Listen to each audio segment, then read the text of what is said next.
Hello, lovely people. I had promised you guys that I would jump on today and talk about metabolism, and I totally forgot until right now. So here I am jumping in to talk about metabolism. So after I had posted one of my pictures from the cruise last weekend, which I can't believe it's already been a week since I was on that ship. So I posted a picture and I had said about living in maintenance with ease, and that it was thanks to all the work that I had done in my lost phase of revving up my metabolism. And a bunch of people had said, how do I rev up my metabolism? That's what I want to do. And I said, hey, I'll jump in live and tell you guys all about it. And then I forgot until right now at like 6 p.m. on Saturday night. So here I am to tell you guys about it. So I will tell you, sorry, I'm shedding hair. I was the diet queen before my surgery. I literally went on every diet known to man. And I got to the point where I would go on a diet and maybe I could lose 10 or 20 pounds, but by the end I couldn't even lose any weight at all. And then literally I would look at a cupcake and I would gain weight. I swear to you, it was that bad that I just couldn't lose weight to save my soul. Hi, Karen. And if I did lose anything, it would immediately come back on the second I fell off the wagon. So one of my big things that I learned in my nutrition education after my surgery was I learned that I wanted to rev up my metabolism. Aw, thanks, Amy. I'm always very, very real. I don't know how to be anything other than. So I learned to rev up my metabolism was the thing that I wanted to do the most. I constantly joke to people that my goal from surgery was that I wanted to be the skinny girl who eats all the time. We all know that person who it seems like she can just eat meat, never gains any weight. I like to eat. So that was basically what I wanted to become, was that skinny girl who eats all the time. Of course, I knew I had to eat the right foods more often than not. But I'm only 34 years old, so I didn't want to never be able to eat a cupcake again in my life. I didn't want to tell myself that ice cream was going to be off limits for the rest of my life. I always use kind of the example of my 3-year-old son, that as soon as I tell my 3-year-old son that he is not allowed to do something, it is all he wants to do. He can be happily playing on the other side of the house, and my daughter will say something like, Mommy, make sure Ben doesn't touch blah, blah, blah, this pen. And Ben has no interest whatsoever in this pen, but as soon as he hears Ava say, Mommy, make sure Ben doesn't touch this pen, all Ben wants to do is touch this pen. Like, it is, the greatest thing on earth. So that is what I feel like it's like, if you tell yourself that a certain food is off limits. So I didn't want to live like that anymore. I didn't want cupcakes to be off limits for the rest of my life. I didn't want ice cream to be off limits for the rest of my life. I knew I couldn't eat them every day. So when I went on the cruise last week, I ate dessert, I had ice cream, I drank some drinks, I did those things. And you know what? I came home and I literally did not gain any weight. I am actually back to on the low end of my range. I range in like a 5-pound range, and I'm in the lowest end of that right now. And that's after being away for 6.5, 7 days. So literally that is what I did, and 100% it is because of metabolism. So metabolism is, in layman's terms, the rate at which your body uses calories for energy. So that's kind of the essential, the basics of what you need to know about metabolism. You are given a metabolism when you're born, every single person is, but what we do with it from birth is essentially up to us. So you can either speed up your metabolism, which is what you want, that you want your metabolism super fast. So every time you put calories into your body, it converts them to energy and uses them really, really quickly. Or you can slow your metabolism down, so you consume calories and your body uses them really slowly and gives your body a chance to store them in your butt or your gut or wherever you might store them. Sherry, I'll go over how you would know that your metabolism is kind of sluggish in a few minutes, but there are definite things that many of us did in our obesity life, in our pre-surgery, pre-getting healthy, whatever your journey is, your life before that we did to slow down our metabolism. Some of the big ones: not eating breakfast is a big thing that slows metabolism. Not eating small frequent meals, eating large and infrequent slows metabolism. Not moving your body and getting exercise slows metabolism. Alcohol slows metabolism. What other things? Not drinking water slows metabolism. Those are some of the big ones that slow metabolism. So then we want to know how to, well, first of all, how do we know if we have a sluggish metabolism? If you don't feel hunger, real true belly hunger, that often says that you have a slow metabolism. So feeling hunger is a really good thing. You want to, after you've consumed food, you want your body to use that food and then feel hungry for more fuel shortly. Feeling true hunger means that chicken and broccoli would satisfy it. If you're sitting there, it's 6 o'clock on Saturday night and you're thinking, hey, I'd like some pizza. And only pizza would satisfy that hunger right now.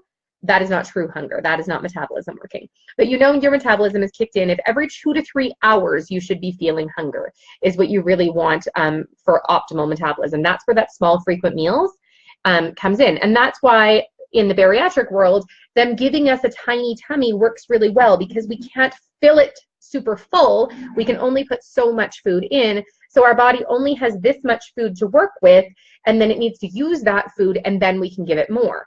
And ideally that, you know, this much food, 4 ounces or whatever it is, shouldn't last you for 6 hours. It should only last you for 2 or 3. So it forces you to do small frequent meals. So those of you that come out of surgery and say, I'm hungry again and I don't like that, you should love true hunger. It means your metabolism is working. Every 2 to 3 hours is literally what you want. So that's one of the ways that you know that your metabolism is sluggish, is if you don't feel hunger.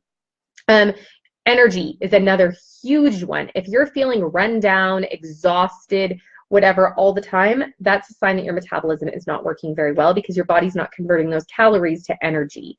That's how you know metabolism is working. Again, you think of that skinny girl that eats all the time. Usually she's the same girl that's like all the time. So that's kind of what you want. You want to have energy. You want to feel energized. You want to be able to make it through your day. Before my surgery, when I had a sluggish metabolism, literally 3 o'clock would hit every day and I would be on the couch like a potato. I was just done. I was so exhausted. I couldn't make it through an entire day, which sucked because I had little kids and they could make it through an entire day. So it was really, really difficult. I always say that Oprah is a genius for having her show come on at 3 p.m. because we are tired at 3 o'clock. So you want to just lay on the couch and be a potato, but you can't, because that's not life for most of us. So that's another way that you know your metabolism is slow. Another way, sometimes constipation comes with a slow metabolism because your body's not using the calories, it's storing them. So you're not getting rid of them, essentially. You're not pooping. We can't really do a live without talking about poop. It just has to happen every time. So those are some of the ways that you would know that you have a slow metabolism. So quickly, how do we speed up our metabolism? I could literally spend days talking about metabolism. I seriously believe it is the most important part of our journey. Bariatric surgery is not a restrictive surgery. Sleeve and bypass are not restrictive surgeries. I repeat, are not restrictive surgeries. They give you restriction, but the true magic in those surgeries is that they are metabolic surgeries. They give your metabolism a fresh start. So the most successful people in the bariatric world are those who focus on their metabolism, and then maintenance is a breeze. If you see people complaining about how difficult maintenance is, they lost their weight wrong. They used restriction to lose their weight. They used that honeymoon phase and ate whatever the heck they wanted and still lost weight. They did things wrong. So honestly, I will tell you that my maintenance phase is the easiest thing I've ever done in my life. I have never before lived in maintenance. I was either fat or fat on a diet. I've never, ever not been on a diet or just accepted my obesity. This is the first time in my life that I have lived in maintenance, and it is a breeze for me because I worked my metabolism. So what did I do? From literally the day I came home from the hospital, I ate on a schedule. I set timers on my phone that I consumed food every 2 to 3 hours. Earlier out, it was every 2 hours. As time went on and I could eat a little more per serving, it was every 3 hours. I still live that way. I no longer need timers. My tummy is now my timer. It tells me because I am hungry every 3 hours. My friends and family will laugh because they're like, you eat so often. Like, how are you skinny? And I'm like, well, because I have a good metabolism. But I eat frequently, and I still do, and I always do. That is something that never changes, whether I'm making amazing choices or I'm on the cruise and I'm indulging a little bit. I'm always eating small, frequent meals. Always, always, always. So that is one of the biggest ones. And that was from the day I came home from the hospital. So I don't care if you're 2 days out of surgery or you're 10 years out of surgery, small frequent meals is important. For those of you who haven't had surgery but just follow us in this group, small frequent meals will work for you too. So you want to make sure that you're eating every 2 to 3 hours, super, super important for metabolism. It will take some time. At first, you may not be crazy hungry every time, but just eat small, small, small, and then gradually over time, you'll be able to eat more. Next one that's really, really important with metabolism is going to be eating breakfast. I know this is a tough one for lots of you. Eating breakfast is really, really important. Sherry, there is not. I'll address that in a second though. So eating breakfast is crazy important. Over the night, you are fasting. You are not eating. Your body is at rest. It's not really using a lot of calories in the night. It's doing some repair work. You're still breathing. You're still, doing those things to use calories. But essentially, you're not using a lot of calories when you're at rest. When you wake up in the morning, breakfast literally means break the fast. Your body won't start really using calories as energy until you give it calories and say that we're done fasting, we're done conserving. We're no longer, think of your phone. You're no longer in battery save mode. You are now in burning mode. You're now using your energy constantly. So you need to tell your body that. You need to give it permission to start burning calories. That's consuming something.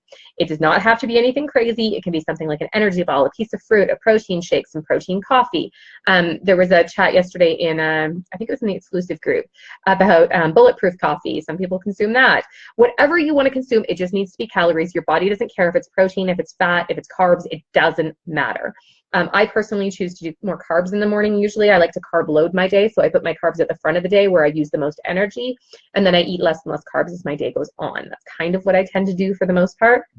But that's just more of a personal preference. So I also find eating carbs in the morning wakes me up and gives me energy. So it's really though whatever you want. If you're one of those people that, like I said, but it needs to be within about 30 minutes of waking up, you need to be consuming calories, not water, calories.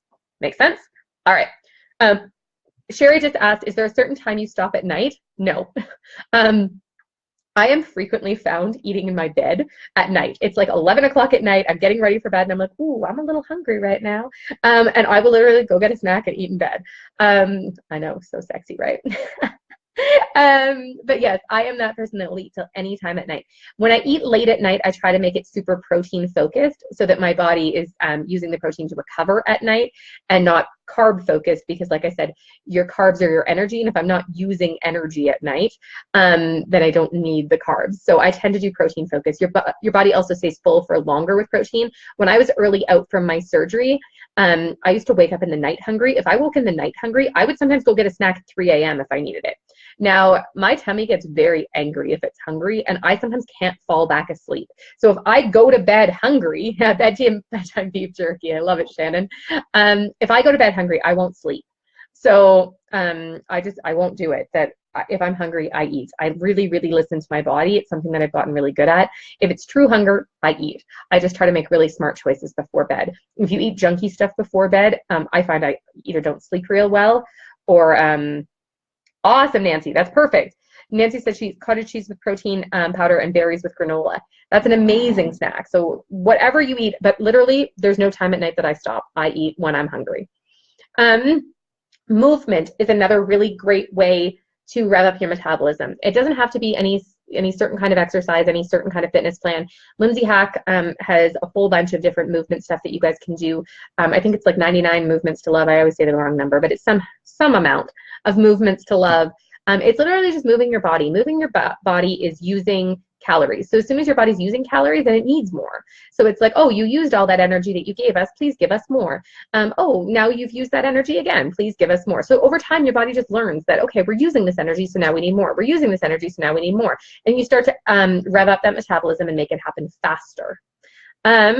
What protein powder do I use, Sherry? I use a bunch of different ones. Honestly, my all-time favorite is Muscle Tech Nitro Tech. I don't think that's a secret. Recently, I've started using one called Creed, and the reason why I really like that one is it's stevia sweetened, so I enjoy that. It's been really good. I've tried other stevia sweetened ones that were kind of gross, so this one I really like. I like Allmax Isoflex is another really great one. Cellucor is one that I really like. So those are a couple of the ones that I really, really enjoy. All right, next part about metabolism. Keeping your stress level lower. Ooh, optimum nutrition. Lindsay Wagner says she likes Optimum Nutrition. I also like that one. I find the Optimum, I don't like it as much in a shake, to be honest, because I find it thinner and I like a thicker shake. So if you like a thinner, more like watery consistency shake, the Optimum Nutrition is amazing. And I know a lot of people really, really like that one. Like I said, I like a thicker shake. So the Muscle Tech Nitro Tech does make a thicker shake, although I barely ever drink shakes anymore. Ooh, Lindsay likes a thinner shake, so that's why. Love it. Okay, other ways to rev up your metabolism. Water. Water is going to be crazy important in revving up that metabolism. You need to drink lots and lots of water. It helps move nutrients through your body. It helps them distribute where they need to go, so then it gives you energy. Taking your vitamins is going to be super, super helpful in revving up metabolism, specifically those B vitamins. Amazing for metabolism. Do not miss your vitamins. Very, very important. Other things, sorry, I'm forgetting something. Oh, stress level. I was just saying, you want to keep your stress level at a minimum. If you go into that fight or flight mode, when you're super, super stressed out, your body starts holding on to calories. It actually slows your metabolism. Our bodies can live with a super slow metabolism. We're all proof of that, right? In the bariatric world, in the obesity world, we've had slow metabolism. So that's one of the first things that your body will slow down when it goes to that fight or flight. So when your body thinks it's in harm, which stress makes it feel like it's dying, so your body's going, you're killing me, you're killing me, you're killing me. And it slows metabolism, because you can live with a super slow metabolism. You can't live without blinking. You need to do that. Maybe you can, but it's probably really uncomfortable. I don't know. But anyways, there's other involuntary things that your body does that it's harder to live with. So anyways, metabolism is one of the first things that your body will slow to survive and preserve calories. So that is something. I don't know if Creed has the lactose free. I will look, Amy. I'm not sure. What other things we need to talk? Oh, rest is very important to metabolism. Hold on, Nancy. I'll answer that in a second. So rest is going to be really important when it comes to metabolism. The other thing that I'm going to touch on quickly is fiber is going to be really important. They say having over 25 grams of fiber a day will actually rev up your metabolism by up to 30%. So it gives you a much faster metabolism. So that's another thing that you want to do for metabolism, is make sure your fiber content is high.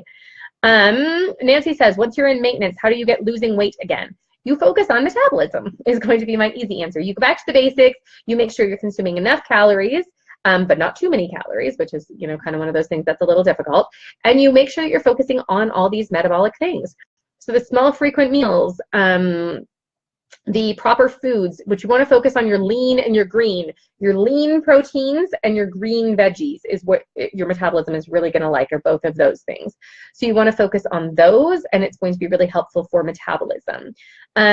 Eating breakfast, making sure you're moving your body, doing all of those things.